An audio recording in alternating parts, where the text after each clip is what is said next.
जय हिंद छात्रों। आज हम बहुपद का थ्योरी बताएंगे छात्रों। इसको हम बोलते हैं एलजेब्रा। एलजेब्रा का 4 भाग है छात्रों, जिसमें में पहला भाग बताएंगे जो बहुपद का, जिसे बताते हैं एलजेब्रा का 4 भागों में बांट दिया गया है। जो पूरा एलजेब्रा को मिला के 20 नंबर ऑब्जेक्टिव पूछेगा। करीब करीब सब टॉपिक से 5-5 ऑब्जेक्टिव रहेगा। जिसे बताते हैं कि पहला टॉपिक एलजेब्रा में क्या, बहुपद। फिर उसके बाद दो चर वाले रैखिक समीकरण, फिर द्विघात समीकरण, उसके बाद समांतर सरणी एपी। तो हमें चारों भाग का नाम बता दिए और चारों भागों में बताते हैं छात्रों कि बहुपद का हम थ्योरी आज बताएंगे।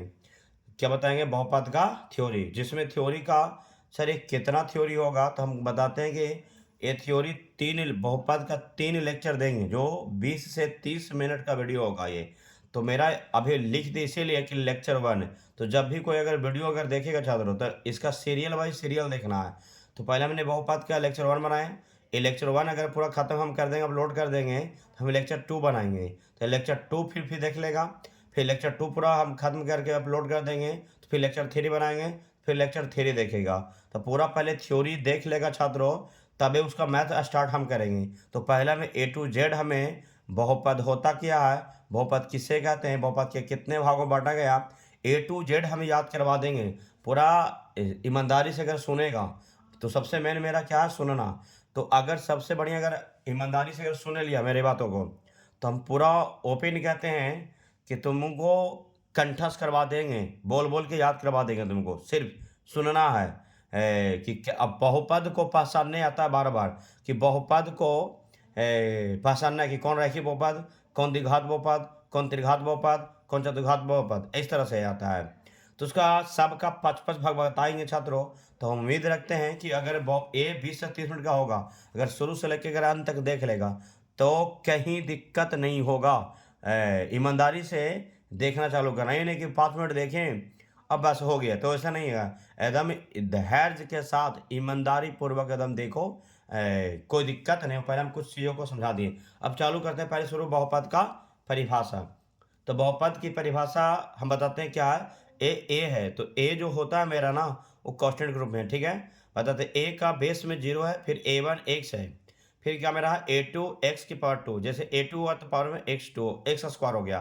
फिर अगर मान लिया कि A3 देगा तो x की पावर 3 हो जाएगा। उसी तरीके से plus dot dot dot an x पर n के रूप में रहने वाले व्यंजक, व्यंजक मैंने सब प्लस माइनस को जोड़ देता है, तो रहने वाले व्यंजक को क्या कहते हैं, बहुपद कहते हैं। फिर से सुनो कि a के पावर 0 मैंने a के बेस में 0 plus A1 x plus A2 x square plus A3 x cube plus और dot dot dot an x पर n के रूप में रहने वाले व्यंजक। व्यंजक किसको कहता है, जो प्लस माइनस को जोड़ने के बाद से वाक्य सेंटेंस पूरा बन जाता है। व्यंजक में से जोड़ हो गया, घटा हो गया, माइनस प्लस रहेगा, उसको व्यंजक प्लस माइनस इंडिकेट करेगा। तो व्यंजक को ही बहुपद कहते हैं। तो मेन यही चीज याद रखना। अब A0 A1 क्या है सर, वो कांस्टेंट ग्रुप में हो जाएगा, ठीक है। अचर वह है, अचर वास्तविक, वास्तविक में होता है, वास्तविक संख्या कहता किसको है, जो परमेय भी हो सकता है और अपरमेय भी हो सकता है। क्या हो जाएगा वास्तविक में, परमेय भी हो सकता है और अपरमेय भी होता है। तो ए मेरा कांस्टेंट है, A0 के जगह पर क्या मेरा हो जाएगा, कांस्टेंट। जैसे 1 भी ले सकता है, 0 भी ले सकता है, 2 भी ले सकता है, और मान लो √2 भी ले सकता है, ठीक है। उस तरीका से अब इनको हमें पूर्ण संख्या कहेंगे। तो बहुपद की परिभाषा सुन ले बात, बोलेंगे सर बहुपद की परिभाषा बताएंगे कितना, बस यहाँ से स्टार्ट करना है और यहाँ खत्म करना है, बस हो गया। और कहा अब एग्जाम्पल में बोलेगा बहुपद क्या होगा, तो बहुपद का एग्जाम्पल क्या, तो रैखिक बहुपद बहुत सारा होता है, तो बस अभी समझना है कि बहुपद को एग्जाम्पल भी बताएंगे। तो पहले यहाँ पर रोक देते हैं, ऐसे बहुपद के एग्जाम्पल भी बताते हैं कि रैखिक बहुपद हो गया, द्विघात बहुपद हो गया, त्रिघात बहुपद हो गया, चतुर्घात बहुपद, ऐसा हम बताएंगे। पहले धैर्य के साथ रहना, अभी इस पर हम एग्जाम्पल नहीं दिए, हम बाद में बताएंगे। पहले इस समझ लो, पहले बहुपद को समझ में आ रहा होगा छात्रों। बताते हैं कि बहुपद, अब बताते हैं कि बहुपद को कितने भागों में बांटा गया। पूछेगा कि सर बहुपद के कितने भागों में बांटा गया, बोलो जल्दी बताओ तुम लोग कि बहुपद के कितने भागों में बांटा गया। तो क्या बताएगा, 4 भागों में। क्या बताएगा, 4 भागों में रियली में। तो बताते हैं रैखिक बहुपद, द्विघात बहुपद, त्रिघात बहुपद और चतुर्घात बहुपद। बस याद हो गया, बहुपद के कितने भागों में बांटा गया, 4 भागों में। कौन कौन, बोलो जल्दी जल्दी। देखो क्या क्या होगा, रैखिक, द्विघात, त्रिघात और चतुर्घात हो गया। रैखिक, द्विघात, त्रिघात और चतुर्घात हो गया। अब छात्रों अब एकक का हमें एकक का रैखिक का डिटेल में सब हम बताएंगे, जिसमें बताते हैं कि ज़्यादा हम लिखने के प्रयास ना करेंगे, ऐसा समझा देंगे कि पूरा ओपन याद हो जाएगा और सुनते जाएगा बढ़िया से। अब देखो बहुपद का मैं बता दिए कि बहुपद के कितने भाग और रैखिक बहुपद, द्विघात बहुपद, त्रिघात बहुपद और चतुर्घात बहुपद। अब पूछेगा सर रैखिक बहुपद किसे कहते हैं? देखो परिभाषा पूछेगा कि रैखिक, ध्यान लगा के देखिएगा, ज़्यादा हम लिखेंगे नहीं। रैखिक बहुपद, रैखिक बहुपद किसे कहते हैं? किसे कहते हैं? रैखिक बहुपद किसे कहते हैं? तो इसके में देखो रैखिक बहुपद हुआ तो एरा में बताते हैं, देखो हम एक चीज बना देते हैं शॉर्ट तरीका से, कैसे क्या होगा। तो पहले एक क्वेश्चन करूँगा, अब इसी को हम बताते हैं, एक बताते हैं कि रैखिक, समझेगा आराम से क्या बना है रैखिक। अब इसकी सब का 55% होगा। पहले तो बोला किसे कहते हैं, क्या बोला पहले? किसे कहते हैं। देखो हम शॉर्टकट में समझा रहे हैं और ऐसा समझा देंगे क्या, पहले पूछेगा कि रैखिक बहुपद किसे कहते हैं, फिर पूछेगा कि रैखिक बहुपद के घात पूछेगा, क्या पूछेगा? घात, रैखिक बहुपद का घात कितना था। फिर पूछेगा कि तीसरा में कि व्यापक रूप, क्या पूछेगा? व्यापक रूप। खाली ध्यान लगा देखना, बस भागना नहीं है, बस बैठे रहो, पूरा याद है। अभी बस 5 मिनट रुको ना तो क्लियर कर देते हैं, खाली लिखने दो थोड़ा।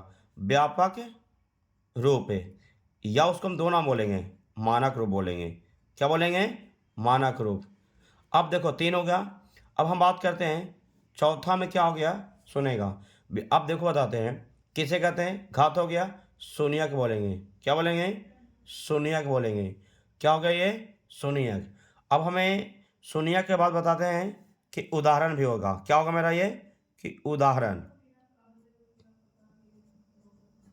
उदाहरण हो गया छात्रों। क्या होगा? उदाहरण। तो एक अब ऐसी एक रैखिक हम बताएं ना, अब उसमें पूछेगा कि रैखिक बहुपद किसे कहते हैं। रैखिक बहुपद किसे कहते हैं, तुमसे पूछेगा कि रैखिक बहुपद किसे कहते हैं, तुमसे पूछेगा कि रैखिक बहुपद के घात कितना होता है, पूछेगा तुमसे रैखिक बहुपद के व्यापक या मानक रूप क्या होता है, रैखिक बहुपद का शून्य संख्या क्या होता है, रैखिक बहुपद का उदाहरण क्या होता है। बस, या तुमसे पूछेगा कि एक घात वाला बहुपद को क्या कहते हैं, ऐसे भी पूछेगा परिभाषा में। तो बस धैर्य के साथ रखो, हम ऐसा समझा देंगे कि कभी लाइफ में भूलेगा ना, बस ईमानदारी पूर्वक सुनना है खाली बस।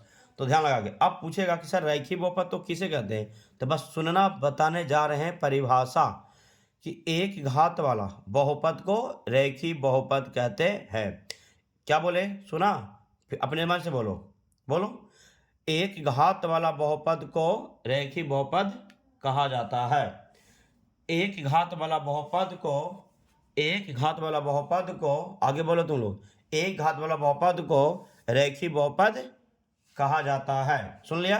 पूछ दिया रैखिक बहुपद किसे कहते हैं, बताओ अपने मन से, बोलो फटाफट। रैखिक बहुपद किसे कहते हैं, बोलो। एक घात वाला बहुपद को रैखिक बहुपद कहते हैं। तो उम्मीद है कि समझ में आ गया होगा, याद होगी परिभाषा। अब पूछेगा कि रैखिक बहुपद के घात कितना होता है सर, रैखिक बहुपद के घात कितना, तो बताना है 1। कितना होता है? तो 1। सुनो फिर से, क्वेश्चन के रूप में कैसे बनेगा, हम शॉर्ट में बोल रहे हैं, हम बोल रहे हैं, सुनने के प्रयास करना कि रैखिक बहुपद का घात कितना होता है। सुन लिया? रैखिक बहुपद का घात कितना होता है, क्या बताएगा? 1 होता है। कितना होता है? 1 होता है। फिर पूछेगा कि सर रैखिक बहुपद का व्यापक या मानक रूप। व्यापक मैंने उसको पहचानना, कंडीशन जैसे बताते हैं ना कि व्यापक, उससे पहचानना है व्यापक रूप या मानक रूप। तो रैखिक बहुपद का व्यापक रूप क्या होता है, क्वेश्चन कैसे पूछेगा तुमसे कि रैखिक बहुपद का व्यापक रूप या मानक रूप क्या होता है। तो बताना है क्या? ax plus B. क्या बताना है? ax plus B. क्या बताना है? ax plus B. याद हो गया? फिर से सुनो, रैखिक बहुपद का व्यापक रूप या मानक रूप क्या होता है, क्या बताएगा? ax plus B. क्या बताएगा? ax plus B. बस याद रखना। अब पूछेगा तुमसे कि रैखिक बहुपद की शून्यक की संख्या कितना होता है, क्या बताएगा? 1 बताएगा। क्या बताएगा? 1।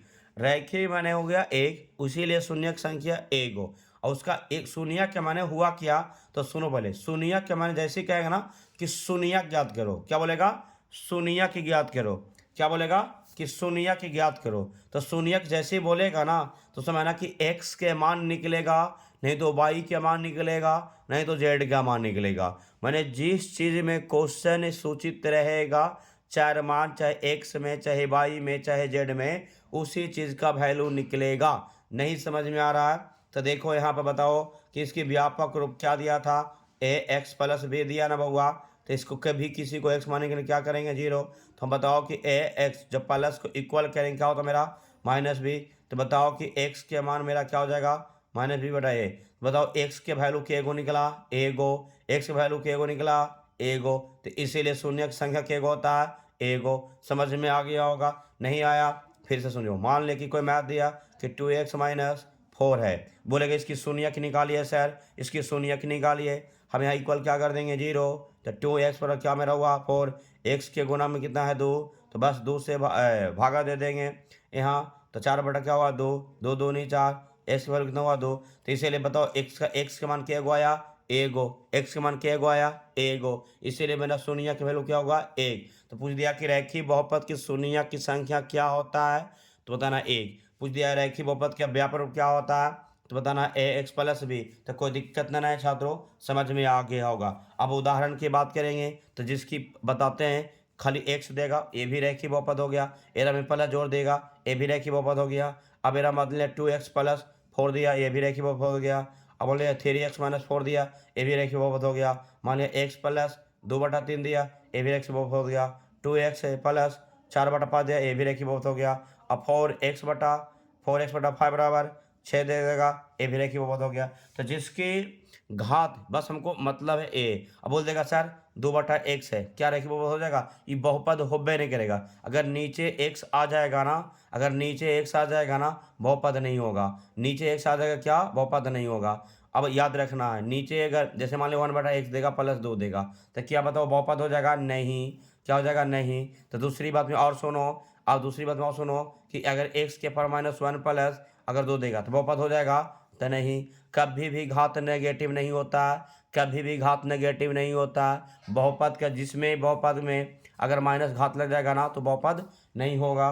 फिर बताते हैं कि एक बात और बता देते हैं, जैसे बताते हैं कि रूट में दे देगा कि x प्लस 2 क्या बहुपद हो जाएगा, नहीं, क्योंकि इसकी पावर में अगर रूट का हटाएंगे ना तो 1/2 हो जाएगा। क्या हो जाएगा, 1/2। तो घात अगर मान लिया कि जाए कि घात अगर अंश बटा हर में रहेगा ना तो भी बहुपद नहीं होगा। तो हम उम्मीद रखते हैं कि रैखिक बहुपद के बारे में समझ में आ गया होगा छात्रों। अब हम आते हैं द्विघात बहुपद के बारे में। क्या आएंगे, द्विघात बहुपद के बारे में। तो धैर्य लगा के देखो, हम ईमानदारी से देखते जाना। हम बोलें कि कुछ वीडियो लंबा हो जाएगा तो हो जाएगा, पर ध्यान लगा के देखना। ये द्विघात हमने लिख देंगे, क्या लिख देंगे, द्विघात बहुपद लिख दिए। क्या लिख दिए, द्विघात बहुपद। एरम हमने क्या बोले कि किसे कहते पूछेगा, क्या पूछेगा तुमसे, किसे कहते हैं, ए पूछेगा तुमसे। फिर पूछेगा तुमको को जी कि तुमको घात पूछ देगा, क्या पूछ देगा, घात पूछेगा। तीसरा में क्या पूछेगा, तीसरा में और क्या पूछेगा तुमको, शून्य की संख्या पूछ देगा, शून्य की संख्या पूछ देगा। और क्या पूछेगा तुमसे, व्यापक रूप पूछेगा। क्या पूछेगा, व्यापक रूप पूछेगा। व्यापक रूप या पूछेगा, मानक रूप उसी को बोलते हैं। व्यापक रूप या मानक रूप पूछेगा। और तुमसे क्या पूछेगा, उदाहरण पूछेगा। उदाहरण पूछेगा कि बताओ कि द्विघात बहुपद के उदाहरण क्या होता है। क्या बस धैर्य लगा के देखते रहेगा, पूरा हम परिभाषा के क्लियर कर देंगे। अब जरा बोलेगा सर द्विघात क्वेश्चन कैसे पूछा जाएगा, तुम बोलेगा सर क्वेश्चन नंबर कैसे पूछे। तो इसमें देखो कितना है, एक क्वेश्चन, 2 गो, 3 गो, 4 गो, 5 गो। तो याद रखना। अब पूछेंगे तुमको, पहला क्वेश्चन बनेगा द्विघात बहुपद किसे कहते हैं। द्विघात बहुपद किसे कहते हैं, तो जिस बहुपद का, सुने का परिभाषा एकदम कंठस्थ हो जाएगा, जिस बहुपद का अधिकतम घात 2 हो, जिस बहुपद का अधिकतम घात 2 हो, उसे हम क्या कहेंगे, द्विघात बहुपद कहते हैं। तो अगर नहीं ऐसे बोलने आएगा तो जिस बहुपद का माने 2 घात वाला बहुपद को, 2 घात वाला बहुपद को द्विघात बहुपद कहते हैं। 2 घात वाला बहुपद को द्विघात बहुपद कहते हैं। 2 घात वाला बहुपद को द्विघात बहुपद कहते हैं। अगर ऐसे याद ना होगा तो ऐसे बोलेगा, जिस बहुपद का अधिकतम घात मैक्सिमम घात 2 हो। क्या बोले, जिस बहुपद का अधिकतम घात 2 हो, उसे हम क्या कहेंगे? द्विघात बहुपद कहते हैं। तो परिभाषा याद हो गया होगा छात्रों। अब बोलेगा सर दूसरा क्वेश्चन कैसे पूछेगा? तो दूसरा क्वेश्चन तुमसे पूछेगा कि द्विघात बहुपद के घात कितने होते हैं? तो क्या बताएगा? 2। द्विघात बहुपद के घात कितने होता है? बताना है 2। द्विघात बहुपद के घात कितना होता है? तो 2। द्विघात बहुपद के घात कितना होता है? तो 2। याद हो गया होगा। अब बताते हैं, पूछेगा। अब तीसरा क्वेश्चन कैसे पूछेगा? सुनो पहले। द्विघात बहुपद का शून्यक की संख्या क्या होता है? फिर से सुनो। द्विघात बहुपद का शून्यक की संख्या क्या होता है? सुन लिया? बस बताना है कितना? 2। बोलेगी 2 कौन कौन होता है? तो एक अल्फा होता है, एक वो बीटा होता है। पहले का में बोलेगा रेखीय बहुपद में क्या होता है? खाली अल्फा। तो अल्फा का मान क्या होता है? पॉजिटिव। अगर नहीं भी आया नेगेटिव तो भी चलेगा। बस इसका समझना कि एक शून्यक, रेखीय में एक शून्यक निकलेगा, द्विघात में 2 शून्यक निकलेगा, त्रिघात में 3 शून्यक निकलेगा, चतुर्घात में 4 शून्यक निकलेगा। इतना याद रखना। तो ये बताते हैं कि पूछ दिया कि द्विघात बहुपद की शून्यक की संख्या कितना होगा? बताना है 2। कितना होगा? 2 होगा। बस अब बोलेगा शून्यक होता कौन चीज़ है? करेंगे क्या? कैसे होगा? हम बताए शून्यक माने समझो कि x के मान निकलेगा, नहीं तो y के मान निकलेगा। जैसे बोलेगा ना कि शून्यक ज्ञात करे, क्या बोलेगा तुमसे क्वेश्चन में? शून्यक ज्ञात करे। तो समझना कि x का मान निकले। अगर क्वेश्चन x में रहेगा तो x का मान निकलेगा, y में क्वेश्चन इंडिकेट रहेगा तो y में भी निकलेगा वैल्यू, अगर z में क्वेश्चन रहेगा तो z के मान निकलेगा। अब बोला कि समझ में नहीं आ रहा है सर, तो देखो जैसे मान लिया जाए कि 4x² माइनस 4x प्लस 1 है, तो अगर इसका अगर x के एक क्वेश्चन पूछी मैं x में, तो इसका x का मान निकलेगा। तो ये x का जो मान निकलेगा ना, तो इसकी पावर 2 होगा, तो इसका हल क्या रहेगा ना, तो इसका x का मान 2 को निकलेगा। तो इसीलिए शून्य की संख्या कितना हो गया? 2। तो तुमसे पूछेगा कि द्विघात बहुपद के शून्य की संख्या कितने होते हैं? तो 2। कितने होते हैं? तो 2। याद रखना। बोलेगा सर द्विघात का अगला क्वेश्चन सुनना। द्विघात बहुपद का व्यापक रूप या मानक रूप क्या होता है? ये पहचानने की एक कंडीशन है। याद रखना, स्टैंडर्ड फॉर्म हो गया कि द्विघात बहुपद का व्यापक रूप या मानक रूप क्या होता है? तो बताना है तुमको कौन सी छात्रों। देखो यहाँ लिख दे, इसका आंसर लिख रहे हैं कि ax² plus bx plus c होता है। अब बताते हैं ax² plus bx plus c एक पावर बढ़ा, पहले मतलब कि इसको आरोही क्रम में नहीं अवरोही, मैंने सबसे पहले पावर को ज़्यादा लिखना, उसके बाद कम करना, उसके बाद लास्ट में कांस्टेंट हो गया। तुमसे अब देखो हम बता देते हैं कि ax² plus bx plus c। बोलेगा सर कि a बराबर मानना x का स्क्वायर का गुणांक वाला क्या मानना है? तो a मानना है। तो x अब बताते हैं, अगर इस पर एग्जांपल दे देते हैं, इस समझो पहले इस पर देखो। मैं मान लिया हम क्या हम बोले कि द्विघात बहुपद का व्यापक क्या होता है? तो ax² plus bx plus c होता है। अब बताओ x में x मिला कि ना? अब बताओ एक जगह यहाँ पर क्या मिला? 4। तो हम कह सकते हैं कि एक वैल्यू क्या हो गया? 4। अब बताओ कि x में x मिला कि ना? बोला मिल गया सर। बताओ b की जगह क्या मिला? 4। अब b की जगह भी 4 मिला। बताओ माइनस में 4 है ना, तो b की वैल्यू क्या हुआ मेरा? -4। अब बताओ कुछ x भी नहीं है, नहीं है, इसका मतलब कांस्टेंट की वैल्यू क्या होगा? c। तो c की वैल्यू क्या मेरा हो गया? 1। तो ऐसे मानना, तो मानने के तरीका बता देते हैं कि x का स्क्वायर का गुणांक वाला क्यों a मानना है। फिर से सुनो, शुरू से नहीं करना है, शुरू से करेगा को आगे पीछे कर देगा, उड़ा जाएगा। जैसी कैसे मानना है तुमको? तो बोलना है x का स्क्वायर का गुणांक वाला को a मानना है, x के गुणांक वाला को b मानना है, कांस्टेंट वाला को c मानना है। तो c हो गया कांस्टेंट, x स्क्वायर के गुणांक वाला को a मानना है, x के गुणांक वाला को b मानना है, कांस्टेंट को c माना, और माइनस रहेगा तो माइनस मानना, प्लस रहेगा तो प्लस लिख देना। इस समझ में आ गया होगा छात्रों। तो बताते द्विघात बहुपद का तुमसे पूछ देगा कि व्यापक रूप क्या होता है? बताना ax² plus bx plus c होता है। तो याद हो गया होगा। बोलेगा उदाहरण कैसे होगा सर? तो उदाहरण की बहुत कंडीशन है। खाली अगर x² भी दे देगा तो ये भी द्विघात बहुपद कहलाएगा। अगर x प्लस 4 दे देगा तो ए भी माने कि माइनस दे देंगे तो ये भी द्विघात बहुपद कहलाएगा। अगर मान लिया कि x² माइनस 4x प्लस 6 देंगे तो ये भी द्विघात बहुपद कहलाएगा। तो याद होगी। अब मान लें कि 4x² plus 4x² plus 4x plus 1, तो ये भी द्विघात बहुपद हो गया। सिर्फ अगला 2 रहना चाहिए, x की पावर में 2 रह गया। सिर्फ अगर एक को दिया तैयो, 2 को दिए, 2 टर्म दिया तैयो, 3 टर्म दिया तैयो। अब याद रखना, अब मान लें कोई उल्टा पलटा देगा कि 4 प्लस 6x² माइनस 8x दे दिया, तो क्या द्विघात बहुपद है? हाँ द्विघात बहुपद है, लेकिन स्टैंडर्ड फॉर्म में नहीं है, इसीलिए कि सजाया हुआ नहीं है। सजाएगा तो स्टैंडर्ड हो जाएगा। 6² माइनस 8x प्लस 4। अगर ऐसा सजा देगा तो स्टैंडर्ड फॉर्म हो गया। कोई समझ में आ गया होगा छात्रों। बोलेगा सर बहुपद द्विघात बहुपद नहीं होने का कैसे एग्जाम्पल होगा? अगर किसी की पावर में, पावर बोलते हैं, क्या बोलते हैं? पावर। अगर पावर मान ले कि माइनस रह जाएगा, किसी की पावर में माइनस रह जाएगा, ये बहुपद नहीं होगा। जैसे मान लिया जाए कि 2x² और माइनस में 6x की पावर -1 प्लस 6, बोलेगा द्विघात बहुपद है? तो नहीं। क्यों नहीं हुआ? क्योंकि किसके पावर में -1 लग गया, तो इसीलिए बहुपद द्विघात बहुपद नहीं होगा। मान लिया जाए कि 4x² प्लस 6x की पावर 1/2 प्लस 6, बोलेगा द्विघात बहुपद है सर? तो नहीं, क्योंकि पावर में 1/, अंश और हर में रहेगा, बहुपद नहीं होगा। पूछेगा 6x² प्लस 8x, बोलेगा माइनस में 2/3, माइनस में 2/3, बोलेगा कि बहुपद होगा? बोलना ये भी बहुपद नहीं होगा, क्योंकि -2/3 हो गया। तो अगर माइनस में रहेगा तो यो बहुपद न होगा, और अंश हर में रहेगा तो यो कभी भी घात अंश हर में रहेगा, बहुपद नहीं होगा। तो समझ में आ गया। अब मान लिया तुमको रहेगा कि 4x² प्लस 6x प्लस मान लिया 6, अब बट्टा में रहेगा x।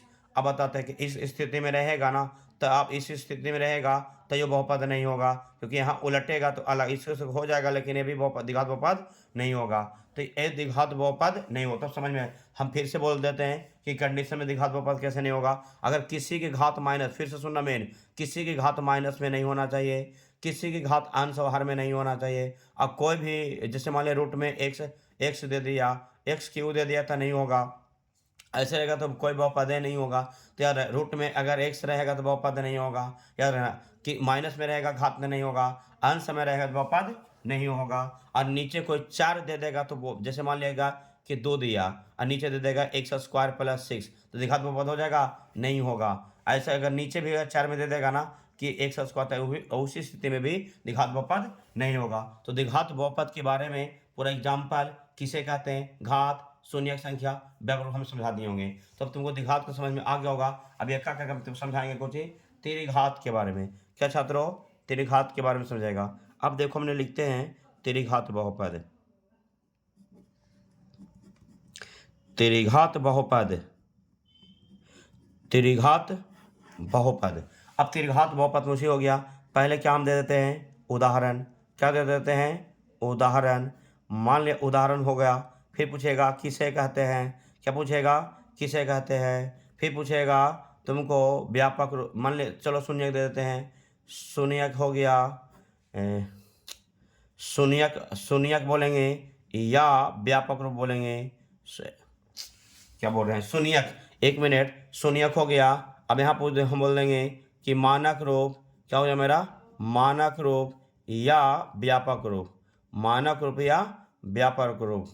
कहीं कहीं गलती से बोला जाता है छात्रों, इसके लिए सॉरी, ध्यान लगा के देखिएगा।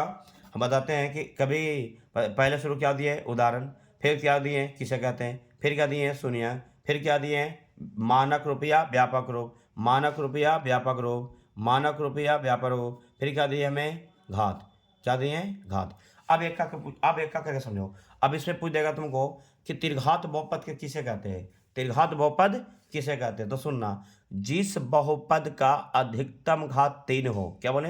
जिस बहुपद का अधिकतम घात 3 हो उसे हम त्रिघात बहुपद कहते हैं। तो सुन लिया। अब पूछेगा शून्य की संख्या कितना होता है? बताना 3। पूछेगा कैसे? कि त्रिघात बहुपद की शून्य की संख्या कितना? तो बताना 3। त्रिघात बहुपद की शून्य की संख्या कितना होता है? तो 3। अब पूछेगा कि त्रिघात बहुपद का व्यापक रूप या मानक रूप क्या होता है? तो बताना ax² plus, 1 minute, ax³ plus, चलो यहाँ लिख देते हैं, ax³ plus bx² plus cx plus d। याद रखना, हम क्या पूछे कि त्रिघात बहुपद का मानक रूप या व्यापक रूप क्या होता है? बताना ax³ plus bx² plus cx plus d होता है। सुन लिया ना? याद रखना, ax³ plus bx² plus cx plus d हो गया। ये त्रिघात बहुपद का व्यापक रूप या मानक रूप, यही हुआ स्टैंडर्ड बोर्ड। अब पूछेगा कि त्रिघात बहुपद का घात कितना होता है? बताना 3। त्रिघात बहुपद घात कितना होता है? 3। तो उदाहरण में याद रखना, खाली क्यू देगा तो भी त्रिघात कहेगा, अगर x³ - 1 देगा तो भी त्रिघात कहेगा। अगर मान लिया जाए 3x³ प्लस 6x प्लस 2 देगा तो भी त्रिघात बहुपद कहेगा। अब 6x³ plus 5x² plus 10x plus 2 देगा तो भी त्रिघात बहुपद होगा। तो एक किस्म का 2 दिए, 3 दिए, 4 दे दिए। समझा आपको? मान लिया कि 6x³ प्लस मान लिया 6x स्क्वायर खाली देगा तो भी त्रिघात बहुपद कहलाएगा। अब मान लिया कि 6x³ प्लस मान लिया जाए तुमको माइनस में देके अगर 2 दे देंगे तो भी त्रिघात बहुपद कहलाएगा।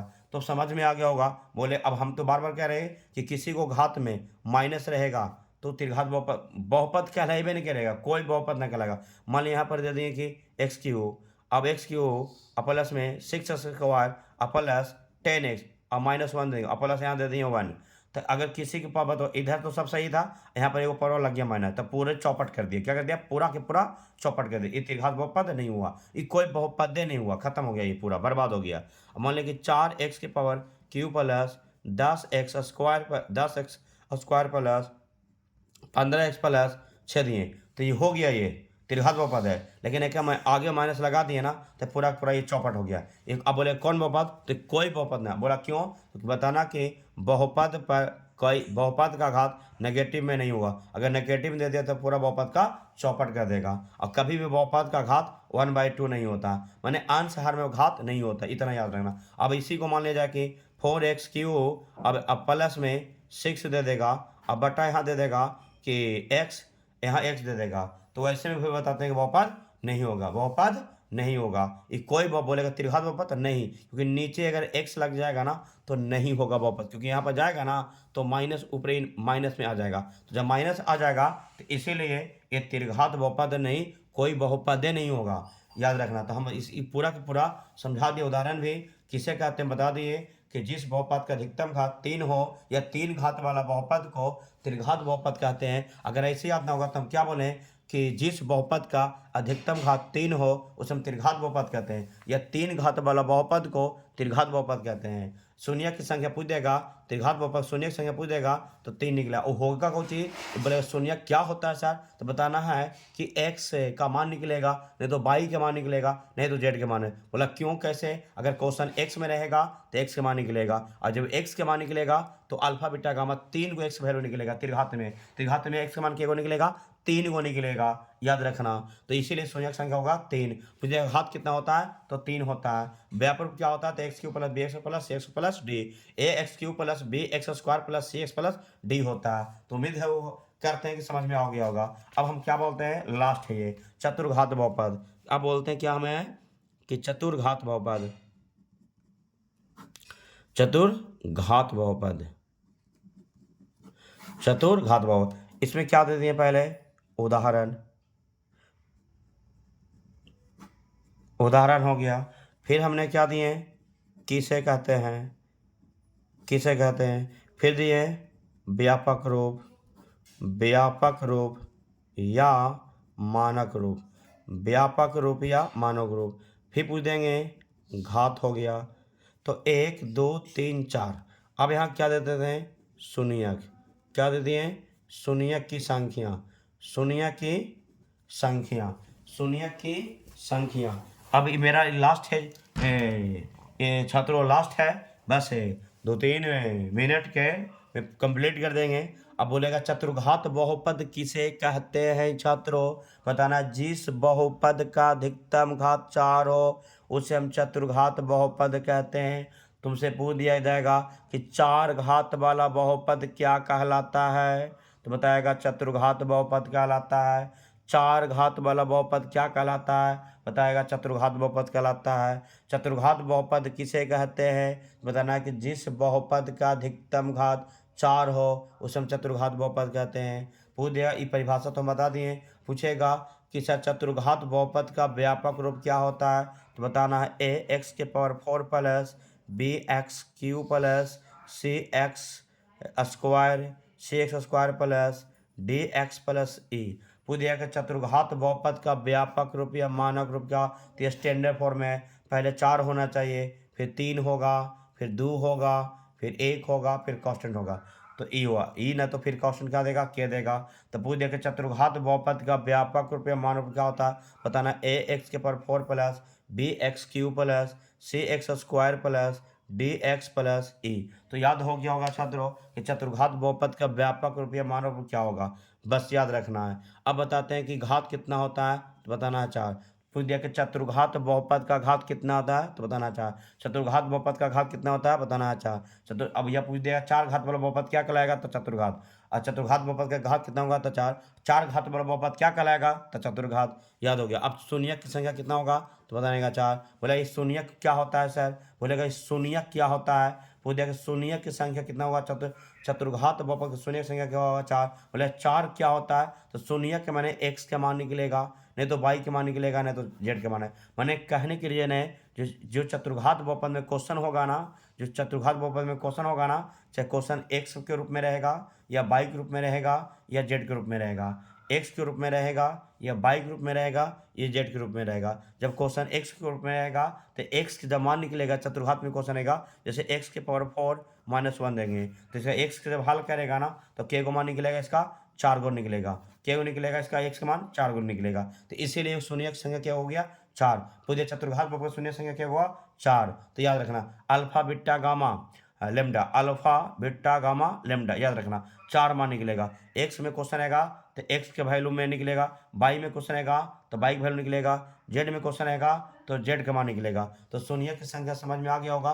पूछ देगा शून्यक की संख्या, चतुर्घात बहुपद के शून्यक की संख्या कितना होता है, तो 4। पूछ देगा चतुर्घात बहुपद का घात कितना होता है, 4। चतुर्घात बहुत पूछ देगा चतुर्घात बहुपद का व्यापक रूप क्या होता है, तो एक्स के power 4 plus B x cube plus C x square plus D x plus E होता है। पूछ दिया कि चतुर्घात बहुपद किसे कहते हैं, तो बताना कि जिस बहुपद का अधिकतम घात 4 हो उसे हम चतुर्घात बहुपद कहते हैं। पूछ दिया उदाहरण क्या होता है, तो एक्स के पावर खाली 4 भी दे देगा तो भी चलेगा, एक्स के पावर 4 -1 देगा वो भी चलेगा, और 4x की पावर 4 देगा, 6x क्यू देगा, मान लिया 5x स्क्वायर देगा प्लस 10x प्लस मान लिया 2 देगा। तो ये स्टैंडर्ड फॉर्म हो गया, क्या हो गया, स्टैंडर्ड फॉर्म हो गया। तो ये स्टैंडर्ड फॉर्म बोलेगा तो ये हो गया। अगर हम बोलेगा कि मानना कैसे है, यह बोलेगा मानने कहेगा तो ए की वैल्यू कितना होगा, 4। बी की वैल्यू कितना, एक्स के पावर 4 वाला गुणांक को ए मानना है, एक्स का क्यू के गुणांक वाला को मानना है, कुछ बी मानना है, एक्स स्क्वायर के गुणांक वाला क्या मानना है, सी मानना है, एक्स के गुणांक वाला क्या मानना है, डी मानना है, और कॉन्स्टेंट वाला क्या मानना है, मैंने कि ई मानना है। तो ए बराबर हो गया 4, बी बराबर हो गया 6, सी बराबर हो गया मान लिया जाएगा 5, और डी बराबर हो गया मेरा कुछ 10, और ई बराबर हो गया मेरा कितना, 2। तो अब हम मानने के लिए बता दें छात्रों, तो बस एक बार एग्जाम्पल में हम सभी को मानने के लिए बता देते हैं। जैसे मान लिया 2x + 1 हुआ ई रेखी के लिए, तेरा हम क्या मानना है कि ए बराबर 2 और मेरा बी बराबर क्या हो जाएगा, मेरा 1 हो गया। तो अब बताते हैं कि क्योंकि इसकी व्यापक क्या होता था, ax + b होता है। अब मान लिया कि ए, अब मान लिया जाए तुमको एग्जाम्पल ऐसे रहेगा कि 2x² माइनस में x प्लस मान लिया 2 है। तो अब इसमें बताते हैं कि एक वैल्यू कितना होगा मेरा, 2। x² गुणा वाला क्या मानना है, ए, x गुणा वाला क्या मानना है, बी। तो बी वैल्यू क्या होगा मेरा -1, और सी वैल्यू क्या होगा मेरा 2। अब मान लिया कि तुमको क्वेश्चन ऐसे रहता कि मान लिया कि तुमको 9x³ plus 6x² plus 5x plus 6 रहेगा। तो x के क्यू का गुणांक वाला का ए मानना है, x² का गुणांक वाला के बी मानना है, और x के गुणांक वाला का सी मानना है, और कॉन्स्टेंट वाला को डी मानना है। तो a बराबर कितना हो जाएगा मेरा, ये 9, b बराबर कितना हो जाएगा 6, c बराबर कितना मेरा हो जाएगा 5, और d बराबर कितना मेरा हो जाएगा 6। तो समझ में आ गया होगा, चतुर्घात तो बता है दिए। तो अब पूरा हमें कि पूरा हम समझा दिए छात्रों। तो उम्मीद है कि शुरू से लेके ये अंत तक अगर देखेगा, हिम्मत ना हारना। थोड़ा वीडियो लंबा हो गया है, 35 मिनट तक चल गया छात्रों, करीब 30-35 मिनट के 20 से 30 मिनट बोले, 5 मिनट थोड़ा लेट हो गया कुछ एक्स्ट्रा समझाने के लिए। तो उम्मीद रखते हैं कि अगर ये शुरू से लेकर अंत तक बढ़िया से समझ लो, और जैसे बोलते हैं और एक बार ये चीज़ सुन लिया और लिखा नहीं तो भुला जाएगा। तो सारा परिभाषा को हम डिटेल में बहुपद किसे कहते हैं वो वाला पूरा लिख लेना भी है। फिर उसके बाद बताते हैं तुमको रेखीय बहुपद की कितने भागों में बांटना, 4 भागों में लिख लेना। फिर रेखीय बहुपद का एक एक करके लिख लेना, परिभाषा सब है लिख लेना, किसे कहते हैं, शून्य की संख्या कितना होता है, घात क्या होता है, व्यापक क्या होता है, उदाहरण कैसा होता है, उसी करके सब है कि एक एक डिटेल करके पूरा का पूरा लिख लेगा। और लिखने के बाद तुमको समझ में आ जाएगा। और हमें मेरा ये लेक्चर 1 था, ये पूरा लेक्चर 1 था, ये लेक्चर पूरा 1 है। हम पूरा कंप्लीट किया। लेक्चर मेरा 2 होगा भैया और लेक्चर 3 होगा। तो जब भी वीडियो देखेगा तो लेक्चर पूरा 1 देखेगा, लेक्चर फिर तब 2 देखना चाहते हो तब लेक्चर 3 देखना, और शुरू से लेकर अंत तक जब देखेगा ना तब तबे समझ में आएगा। ये नहीं कि थोड़ा देरी देखें अब फेसबुक चालू करने हैं, व्हाट्सएप देख रहे हैं, इन्हें उन्हें भागना चालू कर दिया, अब गप सप कर दिया, वीडियो को चालू कर लिया, हल्ला उल्ला करेगा तो समझ में नहीं आएगा। शांति से अगर लगा के अगर सुनेगा तो उम्मीद रखते हैं कि पूरा का पूरा समझ में आ गया होगा छात्रों। और वीडियो को हम यहीं पर अंत करते हैं। अगर पसंद लगा होगा तो वीडियो को लाइक करो और सब्सक्राइब करो। पूरा पूरा के पूरा इसको बताते हैं कि फैला दो, दम आग की तरह फैला दो छात्रों, क्योंकि हमें मेहनत कर रहे हैं तो थोड़ा तो लगता ही है कि वीडियो को शेयर करो छात्रों। तो यहीं पर अंत करते हैं। जय हिंद छात्रों।